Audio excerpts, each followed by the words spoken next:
और चलिए आगे बढ़ लेते हैं। अगली खबर भी लखनऊ से है। प्रधानमंत्री नरेंद्र मोदी जो हैं कि मंत्रिमंडल में यूपी के कई चेहरों को जगह देंगे। आपको बताते चले कि अब जब कह लीजिए कि मोदी मंत्रिमंडल का जब गठन होगा तो उसमें यूपी के कई चेहरों को जगह दी जाएगी। और इसी के साथ ही नरेंद्र मोदी यानी कि मोदी की टीम में यूपी के चेहरों को लेकर कवायद तेज हो गई है। राजनाथ सिंह और जयंत चौधरी बन सकते हैं मंत्री। अपना दल अध्यक्ष अनुप्रिया पटेल का मंत्री बनना भी लगभग तय माना जा रहा है। यूपी के दलित चेहरों को भी मिल सकती है जगह। एसपी सिंह बघेल फिर बन सकते हैं मंत्री। जाटव समाज से भी 1 या 2 मंत्री बनाए जाने की संभावना सामने आ रही है। जितिन प्रसाद और दिनेश शर्मा मंत्री बनने की रेस में शामिल हैं। डॉक्टर महेश शर्मा या लक्ष्मीकांत वाजपेयी भी इसमें शामिल हो सकते हैं। महेंद्र नाथ पांडे के चुनाव हारने के बाद ब्राह्मण कोटे पर मंथन किया जा रहा है। पश्चिमी यूपी से राजकुमार चाहर रेस में शामिल हैं। गुर्जर कोटे से सुरेंद्र नागर भी इस वक्त रेस में हैं, उन्हें भी जगह मिल सकती है। कुर्मी कोटे से पंकज चौधरी या आरपीएन सिंह की एंट्री संभव बताई जा रही है। बीएल वर्मा या साक्षी महाराज के नाम पर भी संभवतः चर्चा हो रही है। यूपी कोटे के 7 केंद्रीय मंत्री हार गए हैं चुनाव। कैबिनेट बताते चले आपको कि केंद्रीय कैबिनेट में यूपी के प्रतिनिधित्व को लेकर मंथन जारी है। यूपी से मोदी कैबिनेट में किसे जगह मिल सकती है, ये संभवतः टीम का नाम भी आपको बता रहे हैं। देखिए एसपी सिंह बघेल जो कि पहले इस कार्यकाल में भी केंद्रीय राज्य मंत्री थे, अब इन्हें भी जगह मिल सकती है। जितिन प्रसाद की बात कर ले तो ये यूपी कैबिनेट में मंत्री थे, हालांकि अब सांसद बन चुके हैं, तो इन्हें भी जगह मिल सकती है। डॉक्टर महेश शर्मा की बात कर ले जो कि गौतम बुद्ध नगर से चुनाव जीते हैं, इन्हें भी जगह मिल सकती है। तो यूपी से मोदी मंत्रिमंडल में कौन कौन शामिल हो सकता है, ये आपको संभावित चेहरे बता रहे हैं। संभावित टीम के बारे में बता रहे हैं कि आरपीएन सिंह भी शामिल हो सकते हैं। बीएल वर्मा का नाम भी चल रहा है, साक्षी महाराज का नाम भी बने बताते चले आपको। राजनाथ सिंह, अनुप्रिया पटेल, जयंत चौधरी, ये वो नाम हैं जो रेस में आगे चल रहे हैं। तो ये आपको दिखा रहे हैं हम कि कौन कौन शामिल हो सकता है, कौन कौन रेस में आगे चल रहे हैं, किनके किनके नामों पर संभावना जताई जा रही है। एसपी सिंह बघेल जो कि आगरा से हैं, डॉक्टर महेश शर्मा गौतम बुद्ध नगर से हैं, लक्ष्मीकांत वाजपेयी की बात कर ले। महेंद्र नाथ पांडे हार चुके हैं चंदौली से अपना चुनाव, अपनी सीट भी वो नहीं बचा पाए हैं। राजकुमार चाहर की बात कर ले, फतेहपुर सीकरी से सुरेंद्र नागर की बात कर ले, पंकज चौधरी की बात कर ले, तो ये वो संभावित नाम है जिन्हें जगह मिल सकती है। साक्षी महाराज की बात कर ले, उन्नाव से ये अपनी सीट बचाने में कामयाब रहे। उन्नाव से साक्षी महाराज जो है उन्होंने अपनी सीट बचा ली है, तो अब माना जा रहा है कि उन्हें। और बात कर ले अगर अनुप्रिया पटेल की, तो अनुप्रिया पटेल इससे पहले यानी कि अभी जो 17वीं लोकसभा में मंत्रिमंडल का गठन हुआ था तो उसमें भी ये केंद्रीय राज्य मंत्री थी, और माना जा रहा है कि अभी 18वीं लोकसभा के लिए जो मंत्रिमंडल का गठन होगा तो उसमें भी इनको जगह मिल सकती है। जितिन प्रसाद की बात कर ले तो क्योंकि पीलीभीत से इन्होंने सीट जीत ली है, तो अब ऐसे में माना जा रहा है कि इन्हें भी जगह दी जा सकती है। डॉक्टर महेश शर्मा की बात कर लें तो डॉक्टर महेश शर्मा गौतम बुद्ध नगर से उन्होंने चुनाव जीता है और उनके नाम पर भी अब चर्चा चल रही है। तो यूपी से मोदी मंत्रिमंडल में कौन कौन से नाम शामिल हो सकते हैं संभवतः, तो ये संभवतः ये जो संभावित टीम है उनके नाम भी आपको बता रहे हैं। वो चेहरे जो संभावित चेहरे हैं उन चेहरों के बारे में भी आपको बता रहे हैं। और हमारे साथ हमारे 2 संवाददाता इस वक्त जुड़े हुए हैं। एसके वाजपेयी हमारे साथ जुड़े हुए हैं और पीयूष भी हमारे साथ जुड़े हुए हैं। पीयूष, आज मुख्यमंत्री योगी आदित्यनाथ दिल्ली तो आएंगे, लेकिन अब माना जा रहा है कि यूपी से भी कई चेहरे मंत्रिमंडल में शामिल हो सकते हैं। बिल्कुल, अगर हम बात करें तो भारतीय जनता पार्टी का जो प्रदर्शन है वो पहले के मुकाबले थोड़ा बहुत खराब इस बार रहा, यानी कि जो सीटें हैं वो कम आई और बीजेपी को अकेले दम पर बहुमत प्राप्त नहीं हुआ है। सबसे बड़ी बात है कि ज़्यादातर जो नुकसान है वो उत्तर प्रदेश से हुआ है, क्योंकि कल तमाम जो बीजेपी शासित राज्यों के मुख्यमंत्री हैं, जो बीजेपी के वरिष्ठ नेता हैं, उनकी जो बैठक है वो भारतीय जनता पार्टी मुख्यालय में होने जा रही है। इस बीच सोर्सेस के हवाले से जानकारी मिल रही है कि इस बैठक से पहले आज उत्तर प्रदेश के मुख्यमंत्री योगी आदित्यनाथ चूंकि दिल्ली पहुंच रहे हैं, करीब 5 बजे के आसपास वो पहुंचेंगे। इसके साथ ही आज ही भारतीय जनता पार्टी के राष्ट्रीय अध्यक्ष जेपी नड्डा से उनकी मुलाकात भी हो सकती है संभवतः। अगर उनकी मुलाकात भारतीय जनता पार्टी के राष्ट्रीय अध्यक्ष जेपी नड्डा से होती है तो निश्चित रूप से बीजेपी के राष्ट्रीय अध्यक्ष उत्तर प्रदेश के मुख्यमंत्री योगी आदित्यनाथ से पूछ सकते हैं कि आखिर ऐसी स्थिति क्यों बनी कि भारतीय जनता पार्टी को इतनी सीटों का नुकसान उत्तर प्रदेश में हो गया। इसके साथ ही कल भी जो बैठक होगी उसमें तमाम राज्यों के मुख्यमंत्रियों से, जो बीजेपी शासित राज्यों के मुख्यमंत्री हैं, उनसे फीडबैक लिया जाएगा कि क्या कुछ स्थितियां उनके राज्यों में रही और कहीं ना कहीं कहां-कहां सीटें ज्यादा आई है, ये सबको पता है। इसके साथ ही आगे की रणनीति पर काम किया जाएगा। ये भी जानकारी ली जाएगी मुख्यमंत्रियों से कि अगर उनके राज्य से किसी को केंद्र में मंत्री बनाना है तो वो सबसे बेहतर नाम कौन से हो सकते हैं। उत्तर प्रदेश के लिहाज से अगर हम बात करें तो निश्चित रूप से चाहे मौजूदा रक्षा मंत्री राजनाथ सिंह की बात करें या केंद्रीय मंत्री अनुप्रिया पटेल की बात करें, ऐसे कई नाम हैं जो वर्तमान में केंद्रीय मंत्री हैं, उनको कहीं ना कहीं फिर से रिपीट किया जा सकता है, खासतौर पर उत्तर प्रदेश से अगर हम बात करें। लेकिन इस बीच जब मोदी मंत्रिमंडल का गठन होगा तो यूपी से किन चेहरों को शामिल किया जा सकता है, इसके लिए हमारे साथ लगातार हमारे दो संवाददाता जुड़े हुए हैं। एसके वाजपेयी हमारे साथ लखनऊ से जुड़े हुए हैं और पीयूष भी हमारे साथ लगातार जुड़े हुए हैं। पीयूष, आप अपनी बात कंप्लीट करिए, उसके बाद मैं एसके वाजपेयी जी के पास आती हूँ।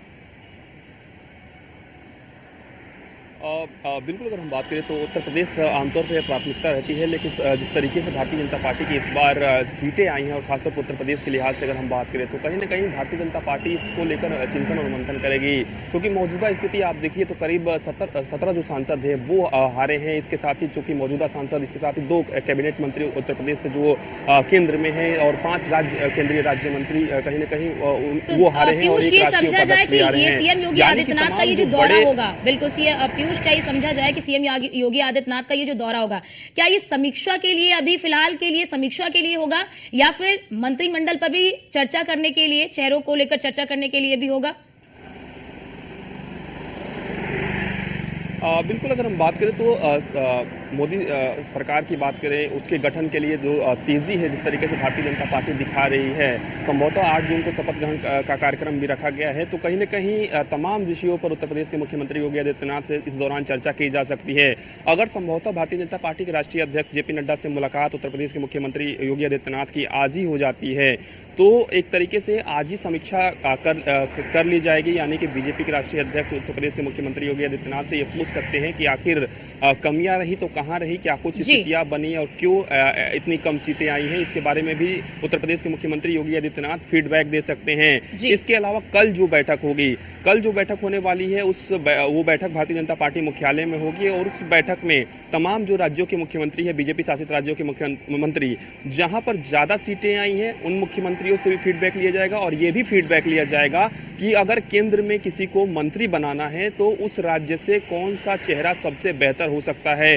तो निश्चित रूप से इसमें उत्तर प्रदेश भी शामिल है, मध्य प्रदेश, छत्तीसगढ़ के अलावा तमाम ऐसे बीजेपी शासित राज्य हैं, उनके मुख्यमंत्री अपना भी फीडबैक देंगे कि इन किस राज्य में बीजेपी ने क्लीन स्वीप किया है, किस राज्य में पहले के मुकाबले सीटें कम भी हुई। आपके पास लौटते हैं एसके वाजपेयी भी हमारे साथ लगातार बने हुए हैं। एसके, जिन नामों को हम दिखा रहे हैं या फिर जो नाम अभी संभवतः रेस में चल रहे हैं, क्या आपको लगता है कि इन्हीं नामों को तवज्जो दी जाएगी या फिर इससे इतर चर्चाएं हो रही हैं?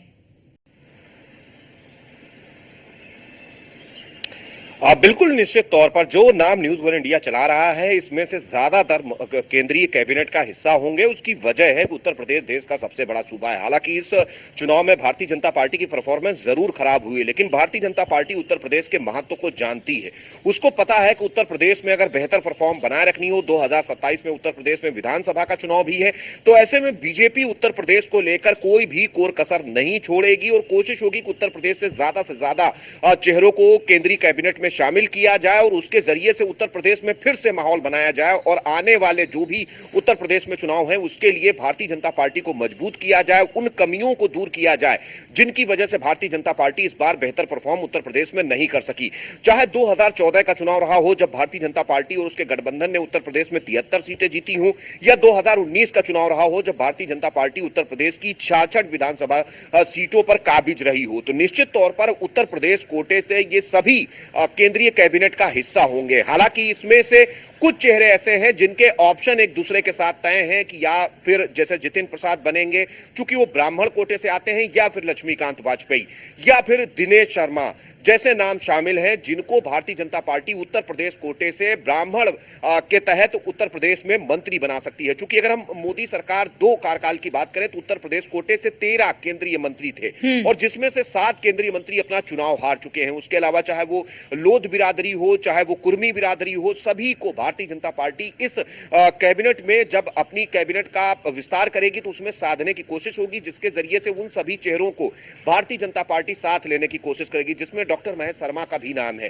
हालांकि उत्तर प्रदेश में अगर हम देखें तो चाहे वो अनूप चंद्र वाल्मीकि हो जो कि उत्तर प्रदेश सरकार में भी मंत्री हैं और वो चुनाव भी जीत गए हैं, उसके अलावा सुरेंद्र नागर जैसे नाम भी शामिल हैं। आरपीएन सिंह भारतीय जनता पार्टी का हिस्सा हो गए थे कांग्रेस छोड़कर, उनको भी नए चेहरे के तौर पर भारतीय जनता पार्टी शामिल कर सकती है क्योंकि वो पूर्वांचल से आते हैं और पूर्वांचल में भारतीय जनता पार्टी की स्थिति खासा खराब रही है। तो ऐसे में बीजेपी की कोशिश जरूर होगी कि उन क्षेत्रों में केंद्रीय कैबिनेट के मंत्री बनाकर वहां पर स्थितियों को ठीक किया जाए, उनको साधा जाए।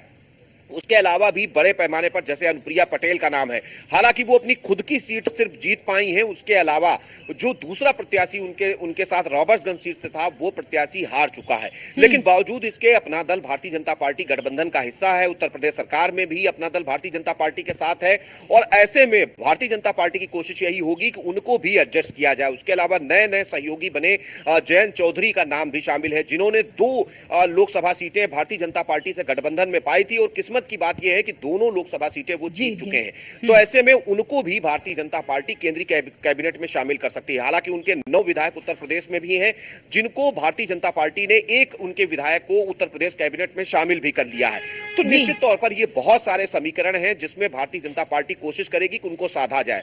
दूसरी चीज अगर हम ओबीसी बिरादरी पर जाएंगे तो देखेंगे साक्षी महाराज जो कि उन्नाव से सांसद हैं, लगातार तीसरी बार वो उन्नाव से अपनी सीट बचाने में कामयाब रहे हैं। तो ऐसे में उनको भी भारतीय जनता पार्टी इस बार कैबिनेट में शामिल कर सकती है क्योंकि 7 चेहरे जो उत्तर प्रदेश कोटे से केंद्रीय कैबिनेट का हिस्सा थे वो इस बार मैदान से बाहर हो चुके हैं। तो ऐसे में उत्तर प्रदेश के प्रतिनिधित्व को लेकर भी भारतीय जनता पार्टी कोई कोर कसर नहीं छोड़ेगी और कोशिश होगी कि उन सभी चेहरों को समाहित किया जाए, अलग अलग जो क्षेत्रीय समीकरण फिर बैठा रहे हों या जातीय समीकरण के तौर पर बेहतर आ रहे हों। जी बिल्कुल एसके, क्योंकि देखिए बात स्मृति ईरानी की कर ले या फिर मोहनलालगंज से जिस तरह से कौशल किशोर की बात कर ले, महेंद्र नाथ पांडे की बात कर ले, ये दिग्गज चेहरे थे। चाहे बात कर ले साध्वी निरंजन ज्योति की थी, वो भी दिग्गज चेहरे थे, लेकिन ये अपनी सीट गंवा चुके। तो ऐसे में माना जा रहा है कि इन चेहरों को रिप्लेस किया जा सकता है। आपके पास लौटते हैं पीयूष, बात कर ले जैसा कि आप भी जिक्र कर रहे थे कि बीजेपी शासित राज्य जहां पर अच्छे परफॉर्मेंस हुए, अच्छे परफॉर्मेंस नहीं हुए, जिसमें अगर मध्य प्रदेश की बात कर ले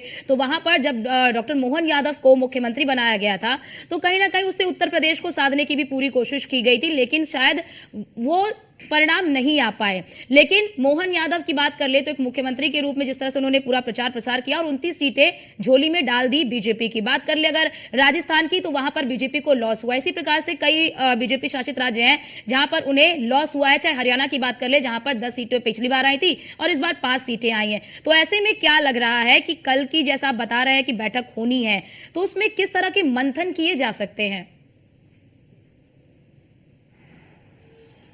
देखिए अगर हम बात करें तो इस वक्त भारतीय जनता पार्टी पर भी काफ़ी प्रेशर है और खासतौर पर उन क्षेत्रीय दलों का प्रेशर है जो एनडीए के घटक दल हैं। चाहे नीतीश कुमार की बात करें या फिर हम टीडीपी यानी तेलुगु देशम पार्टी की ओर से जो चंद्रबाबू नायडू हैं उनकी बात करें, इन दोनों ही नेताओं की ओर से लगातार बीजेपी पर प्रेशर बनाया जा रहा है। अगर उत्तर प्रदेश के कोटे से अगर हम बात करें तो तमाम केंद्रीय मंत्री निश्चित रूप से बनाए जाएंगे, लेकिन सबसे बड़ी बात है कि इनको जिम्मेदारी कौन सी दी जाएगी, मंत्रालय कौन सा दिया जाएगा। क्योंकि सोर्सेज के हवाले से जो जानकारी मिल रही है कि नीतीश कुमार और चंद्रबाबू नायडू ये कोशिश कर रहे हैं कि जो महत्वपूर्ण मंत्रालय हैं वो इनके खाते में जाएं, यानी कि इनके जो सांसद हैं वो मंत्री उस मंत्रालय के बने।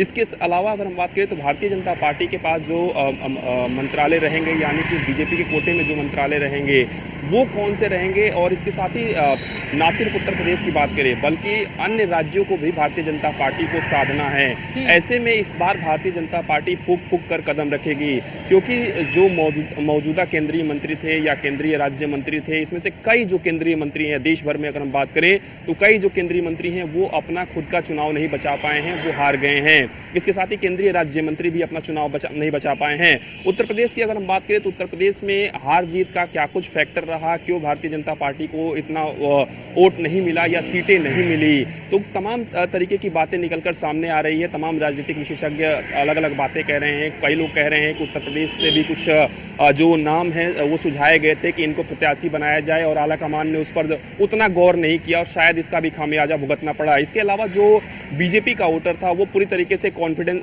था कि इस बार 400 पार आ ही रहे हैं, तो हमारे एक वोट से क्या हो जाएगा। इसके अलावा जो विपक्ष के जो मौजूदा प्रत्याशी थे उनकी ओर से लगातार चुनाव प्रचार किया गया और जो वोटर थे विपक्ष के, चाहे वो समाजवादी पार्टी का प्रत्याशी हो चाहे वो कांग्रेस का प्रत्याशी हो, तो इनके वोटर्स घरों से निकले हैं, इन्होंने मतदान किया है। इसके अलावा एंटी इनकम्बेंसी भी इस बार काफी देखने को मिली। आपने भी तमाम जगहों पे कवरेज किया, आपने देखा किस तरीके से लोग ये तो चाहते थे कि प्रधानमंत्री नरेंद्र मोदी ही बने, लेकिन कई जगहों पर लोग ये नहीं चाहते थे कि जो मौजूदा प्रत्याशी हैं वो जीते बीजेपी के। ऐसे में ज्यादातर जगहों पे जो वोट पड़ा भी है वो प्रधानमंत्री नरेंद्र मोदी के नाम पर पड़ा है, यानी कि हार जीत का मार्जिन भले ही बिल्कुल पीयूष, कहीं ना कहीं ये साफ तौर पर नजर आया इस परिणाम में कि लोगों ने प्रधानमंत्री नरेंद्र मोदी और योगी आदित्यनाथ के चेहरे को तो तवज्जो दी ही दी, लेकिन स्थानीय प्रत्याशी का भी आकलन जनता ने बखूबी किया है और उसी आधार पर वोट किया गया है। फिलहाल एसके आपका और पीयूष आप दोनों का बहुत शुक्रिया हमारे साथ जुड़ने के लिए और ये तमाम जानकारी हमारे दर्शकों तक साझा करने के लिए कि आखिरकार क्या कारण रहे हैं और अब सीएम योगी आदित्यनाथ क्योंकि दिल्ली के दौरे पर रहेंगे तो इस दौरान क्या कुछ मंथन चिंतन किया जा सकता है। और फिलहाल रुकते हैं छोटे से ब्रेक के लिए, फौरन हाजिर होते हैं। आप देखते रहिए न्यूज़ 1।